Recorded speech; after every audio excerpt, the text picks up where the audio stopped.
And we want to let you know that Auburn thing, Auburn, Alabama, you can have students anyway. So, Yeah, I know.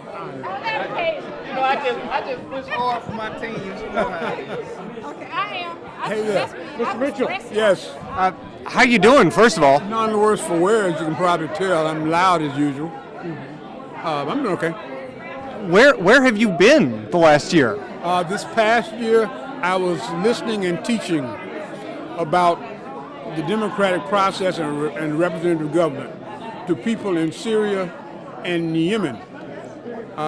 They evidently learned a great deal because they were learning by streaming. They learned a great deal when they were at war. So it's a question about whether or not they took what we were doing to heart and decided they would fight for representative government. So you're saying that you weren't here representing your district because you were out of the country? No, I was in the country. I do as I usually do a lot of times. I listen to the presentation by streaming. I am a black member of the Alabama House of Representatives, and I'm a Democrat. My vote here would have not counted for much in the fact that there's a Republican caucus that controls the House. Representing my district meant that I needed to know what was going on here, which I did. Being able to do anything about it, which I was not, was problematic to me and to them. So in sitting in Mobile, Alabama on occasion and talking to them about the Alabama House of Representatives served a better purpose than sitting here and not being able to get anything done. So you didn't show up not because of your health, but because you didn't feel you could. I showed up in the House of Representatives, but not on the House floor. My office, I come in here oftentimes. As a matter of fact, I have come in on several occasions, sat right there and had my machine locked because there was nothing on the agenda that needed my vote or that my vote would do anything for. So I sat on the edge here on another chair and had the clerk lock my machine. I do that frequently because there's nothing on the agenda or on the calendar that was served. But why did you bother showing up in your seat today then? First day of the session, my colleague and friend Adeline Clark is here. I've always typically shown up first day of sessions, except this last session. The special session before, the governor did not send out a call.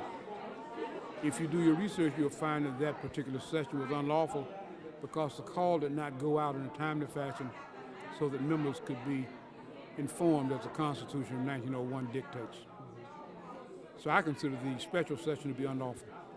Tell me, how do you respond to the controversy that was aroused last summer with regards to the email you sent to that constituent asking you about gun rights and the controversy that followed? I really don't know what response I can give other than everything that I said was factual. Have you seen Duck Dynasty? I'm aware of it. I don't watch it. I stopped. You asked me. Okay. So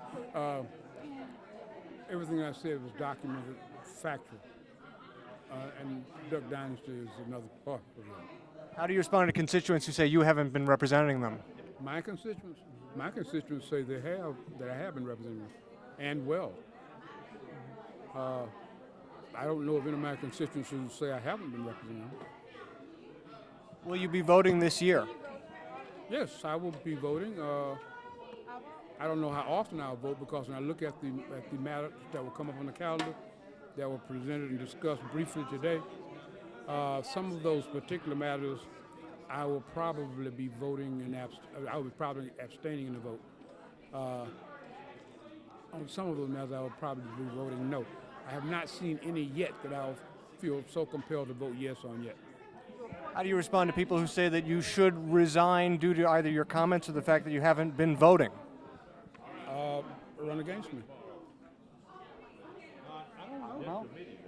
I don't know. I said run against me. There's an election coming up. But shouldn't there be somebody in this seat that is voting, actively voting during the session? For what? For the bills that are up. If they know about them and understand them, I have no problem with them voting for them. That's what I do. That's what I have done since I've been here. If you ask most members of the House randomly, you pick them out. I know more about everybody's bill than anybody on the chamber. I read every bill that is put out, every green piece that goes in. And what I usually do, just for information, when I have a question, I don't argue here on the floor because there's no recording of what goes on here. None whatsoever.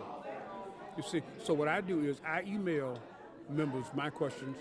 I'm not interested in a gotcha. I'm interested in an answer so I can vote for or against. Last question. Anything else you want to add? No, I'm glad to be home. Appreciate it.